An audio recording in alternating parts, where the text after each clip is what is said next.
Welcome, everybody, to the Building Excellence Podcast. Guys, you are in for a treat today. Today, we're going to be introducing a brand new section of our podcast. This is called Candid Wisdom. This is a time where we really just talk with the wise, talk with people that we look up to, people who have experience in the marketplace or different experiences in life that we just think it'd be good for us to learn a little bit from. So my name's Dwayne Walker. I'd love to introduce you to my lovely bride. Please introduce yourself. I'm Devin Walker. And we have some special guests with us. If you guys wouldn't mind introducing yourself, we'll start with you. Hi, I'm Devonna Whitfield. Yeah, and I am Johnny Whitfield. And tell us a little bit about what you guys do for a living. Tell us, maybe your workplace and maybe a little bit about your background. Devonna, we'll start with you. Sure. I am from Oklahoma City. I currently work as an IT director for a steel company here in Oklahoma City. I've been in the IT sector my whole career, and I love it. I like managing projects and all things technology. So that's kind of my background. Okay, Johnny. Yeah, so I'm Johnny Whitfield. I was raised in small town Oklahoma, but I've been living in Oklahoma City, I guess, longer than I've lived at home now. So I'm becoming more of a true resident of Oklahoma City. I today currently am a utility executive for an electric provider here in Oklahoma City. I am an engineer by trade, so I enjoy like problem solving, being involved in any type of technology that allows us to move things forward. And so that's what I enjoy doing, and happy to be here today. Right. Yeah, okay. Yeah. So now y'all see why they're sitting next to us. These are two very accomplished individuals. And let me tell you our subject matter for today.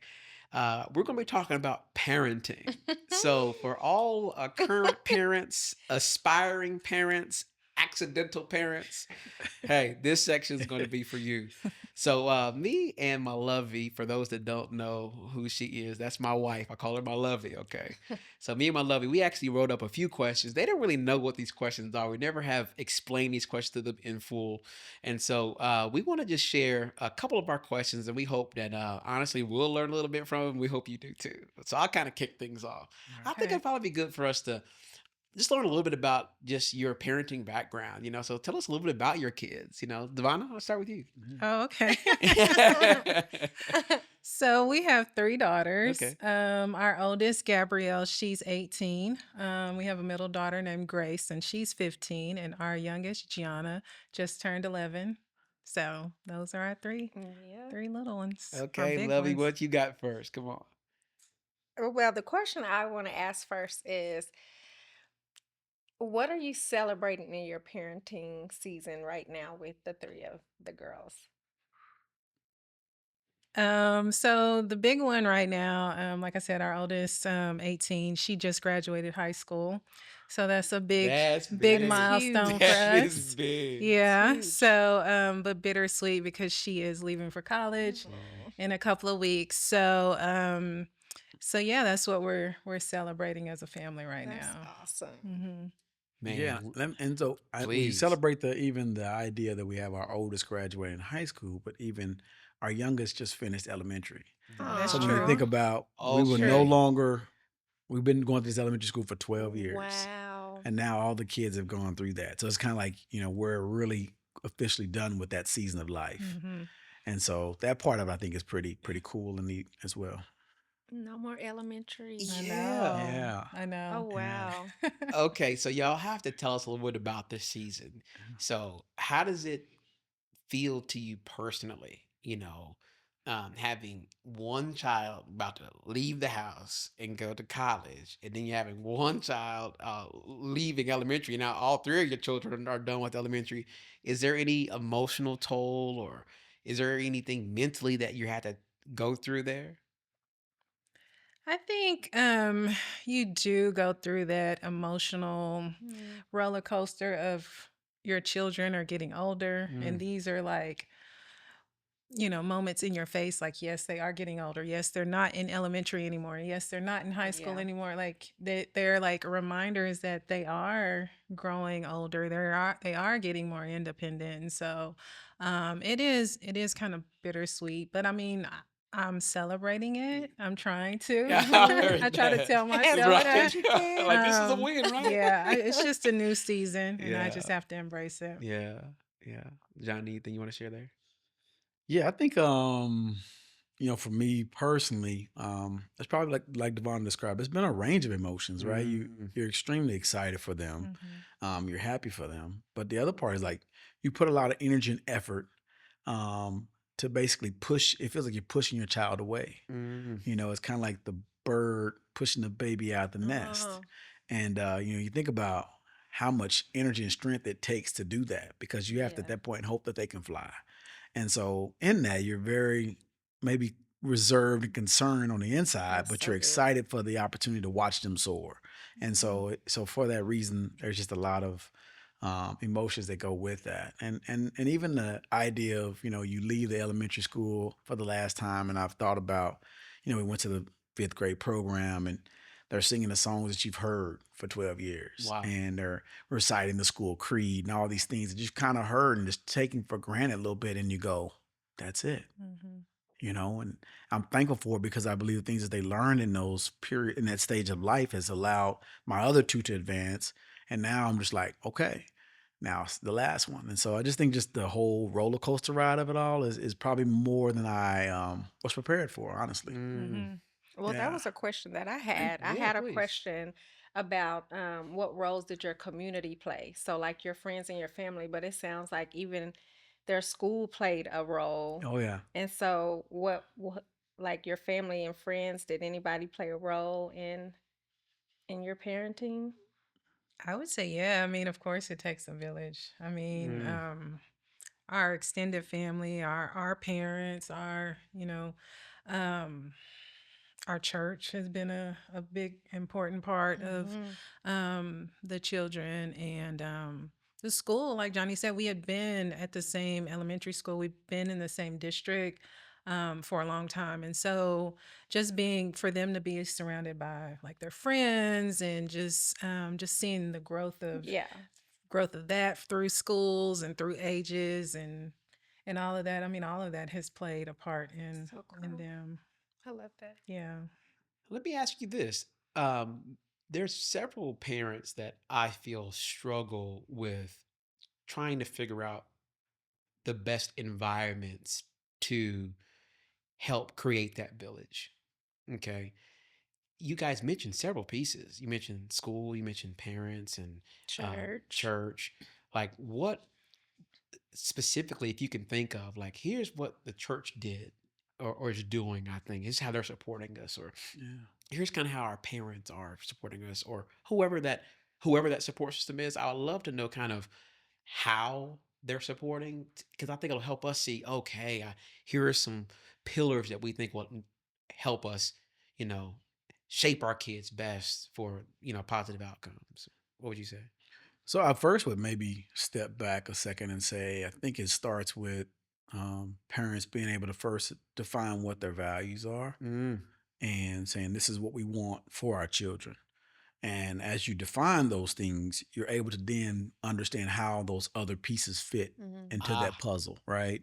Because when you say you want your children to be able to accept, for example, have their own faith, Mm. right? And be able to create their own relationship with God so they can stand on their own, right? And not be their mother's faith or grandmother's faith, right? There's many parts of faiths in my life that I went to church because my mama said I had to go to church. It wasn't because I wanted to go to church. Right.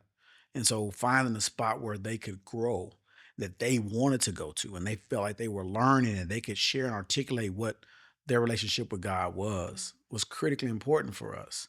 And so that's how we were able to identify that area of the church that we felt was best for our children to grow in that space. Got it. Same thing for example, things like our kids are very active in different activities and they play sports and you're like, I want to be a part of sports. And for me, I wanted to learn life lessons, like Ah. how to deal with adversity, right? Be overcomers, right? Be able to deal with things that may not always go your way.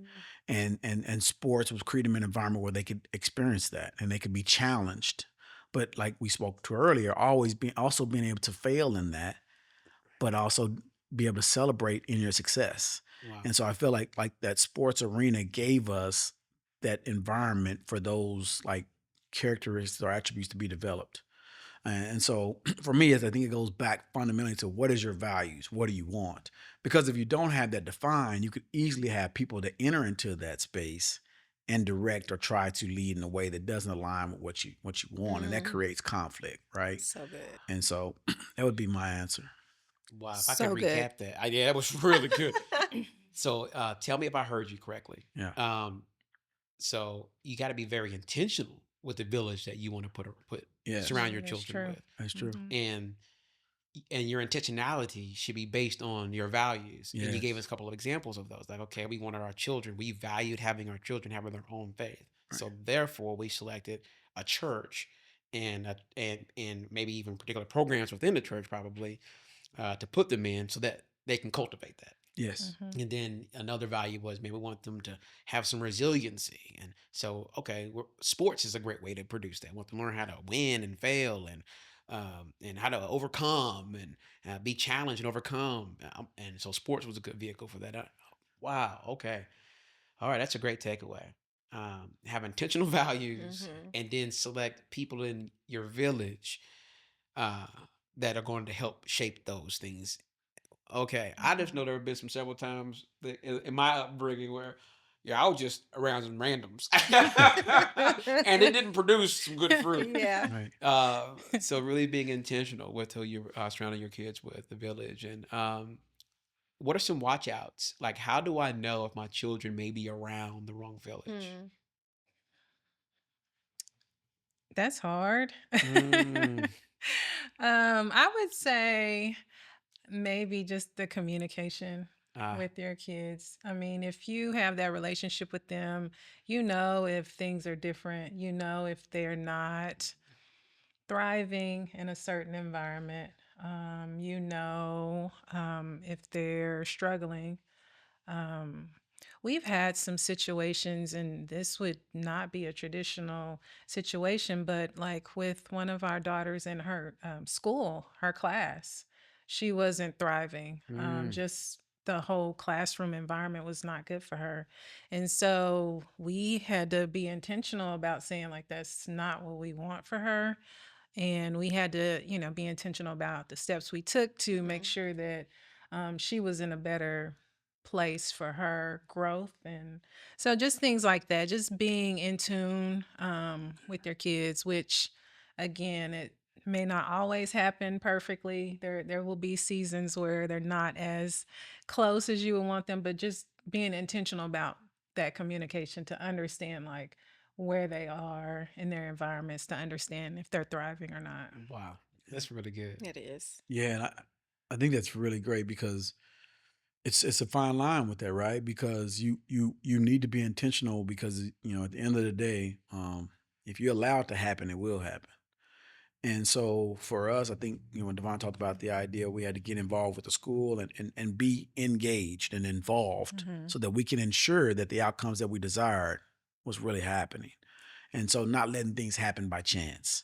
But then I would say there's sometimes opportunities where we sometimes can, as parents, overstep because we're not willing to let the kid work through Hmm. some of the challenge, Mm, right? So Yeah. we get ourselves sometimes caught in a spot of when do I let them grow in this? ah, And so for me, it's like, okay, I have to step back and say, okay, God, what do we need to learn in this season? Like, is there something we need to be learning in this season? Or is there something that we need to like really acknowledge in this season so we can move forward and move out of it?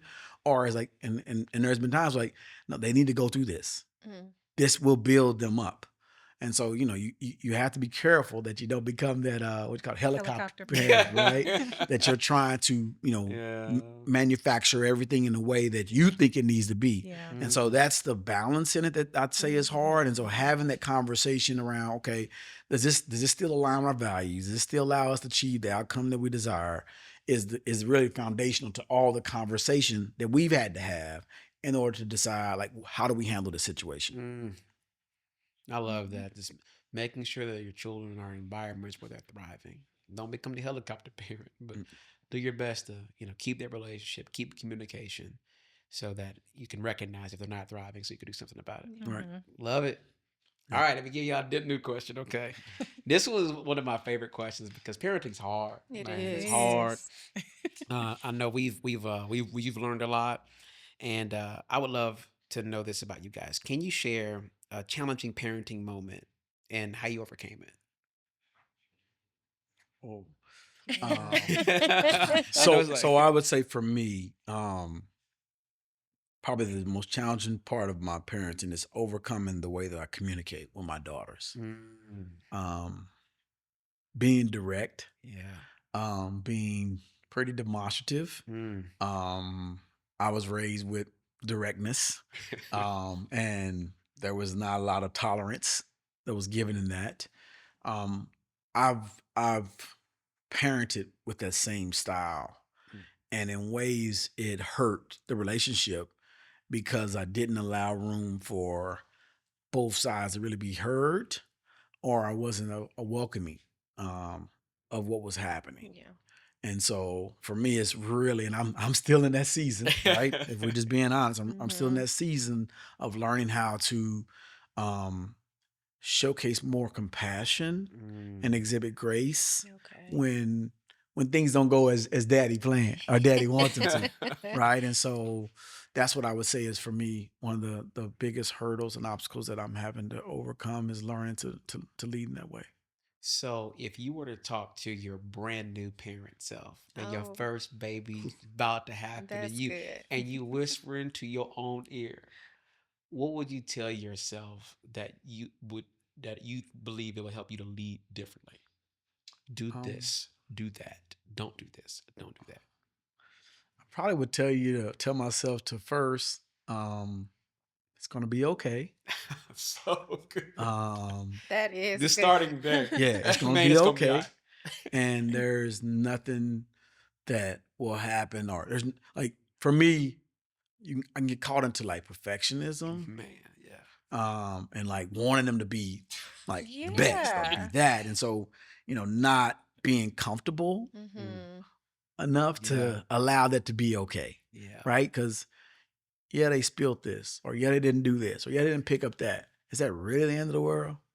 And in my mind, I was trying to feel like I was trying to develop and drive discipline. Mm, Mhm. But then as I reflect back on it, they were only responding to my yelling, mm, and they weren't learning themselves to be able to say, "I need to do this for this reason," Mhm. because it's maybe an honorable thing to do, or it's Mhm. this is the way I should live myself, like set those levels of value. So that would be mine. I'm gonna hand it over to you. No, that was like really you good. took my words. Okay, all right, all right. No, I mean, it's gonna be okay. Like that, I should have Wow. known that 18 years ago. Wow. I had no idea what to expect as a mother. So just to know, like, it's gonna be okay. Like, Wow. and then also, like Johnny said, like, you have these ideas for your children, like they're gonna be the best this or the best that, or and it just breeds that sense of perfection that you're trying to push in them Mhm. Mm, that is not going to work. Okay. Because it does not showcase that you love them for them. It mm. showcases that you love them for what they're doing Wow. or what you want them to be. And Okay. so that's what I would Mind tell blowing. myself. Wow. I, yeah, but Johnny kind of said what I would say. Yeah. All right. And that goes to also like some of the parenting mistakes, your other question that I mean, I'm on the same as Johnny. Like I feel like the way I was raised, I tried to do those same things as far as expecting these high standards for my Mm. kids. And it goes back to, like I said, I don't want them to ever think that I'm loving them for their achievements, what they're Mhm. doing. Like they have to prove themselves to get my love. Like I don't want them to ever feel that way. And I feel like sometimes the things that I've like said or done or treated them, I think that has come across as that, and I don't want them to feel like they have to perform or do Yeah. these things for my love. So good. Yeah, I just feel like we just supposed to just stop right there. You know what I Yeah. mean? Like that was That was really, really good. Um, as I look at, my personal challenges of my upbringing and then even trying to be a parent myself, um, I'm caught in this, you know, um, place where I'm like, I can see myself doing some of that. Okay. And, and I have to ask you guys kind of how do you balance the applause, you know, and but yet I'm not loving you for that. Like how do I not do I Yeah. want to praise you, Oh, but I that's don't want good, you to D. feel that I love you because of that. You know, 'cause Yeah. I can see some results of my own children right now. I'm like, you doing that for my applause. You see what I'm saying? I don't Mhm. necessarily want to drive that. How Mhm. would you is there any wisdom you guys could give there? Wisdom. That's a. Or practices. I guess I can say for first off, I can say I can relate, right? Okay. Yeah. And I say this, and man, if they heard it, I tell them I didn't say it, but uh, man, I've been able to witness my kids do things that I could only dream of doing. Wow. Wow. And so you like, man, it's like that's really good. Yeah. And you just like excited for them, and Right. you just like that's my baby right there, like you know what I Right. mean, and you find Yeah. yourself in this like just like awe, the Yeah, man. shock and awe of it all, and so you want to make sure that I don't like overemphasize that Mm. Mm. because I don't want you to think that's the only reason I love you. Mm. But you can't help but in that moment want to go like, ooh, that's pretty good. Right. Like that's talented, right? Or Yeah. that's like, man, like you done that? Okay, cool. And to see them perform in their different spaces and do things that for me, I said we go back to that conversation earlier where you say you want your kids to do this and do that and whatever, and I'd be remiss if I didn't say I've got to sit there and watch them do things that I couldn't even dream of doing. Yeah. Mm. And so Wow. that part of it's kind of cool too, And so, I think it's just that balancing and recognizing Yeah. within yourself, and trying ways to showcase the same level of excitement for things that they really like to do, versus the things that I may recognize and say that's better than I would have anticipated. Mm. And so just celebrating them, like Devon said earlier, for who they are is really where I've tried to go toward them from a Yeah. focus perspective. So. Yeah, I would say, I mean, I wouldn't ever not celebrate my kids, Totally. regardless. I mean, I just wouldn't. The one She's the thing I, loudest at the ball game or whatever. Like, Go, yeah, go. if her baby score, everybody know that. I love it. Oh, Yeah, that's her baby. I yeah, love it. that's right. but I mean, I would say for me, to answer your question, I think that I have to be okay when they are doing something that may disappoint me. Not to say like I'm just applauding it, but I'm not condemning them like extreme. I mean, Mm. like there are consequences. Um, we do, try to discipline them, but I don't want to, like I said, condemn them. What I would say is like, for example, if the room may not be cleaned after you may have told them to clean their room, um, traditionally I probably would, either not talk to them or tell them, like it'd be like some sort of tense moment Mm. of like I'm upset by this. But I've learned that I don't have to all the time. Now it still happens. Completely like, shut myself You off can't from spare the Yeah. them. rod. Yeah. Yeah. Yeah, That makes no, I total mean, there's sense. Yeah. discipline, but I'm just saying, like, I don't want them. I mean, I'm still like applauding them, but it's Mm-hmm. not the same way as, as they're doing something good. But um, I have to learn not to completely condemn them. Yeah. So, and I think So there's a difference between disciplining them and condemning them. mm, So, those are the things so that I good. have to walk through. Well, guys, I think that might be a good spot. In case you didn't know, we're going to have two parts to this phenomenal conversation. Man, just about candid wisdom on parenting. We're going to pick back up on discipline versus condemning. Hey, click back on episode 2. Thank y'all for watching Building Excellence Podcast, Candid Wisdom, episode 1. All right, talk to you guys soon. Bye.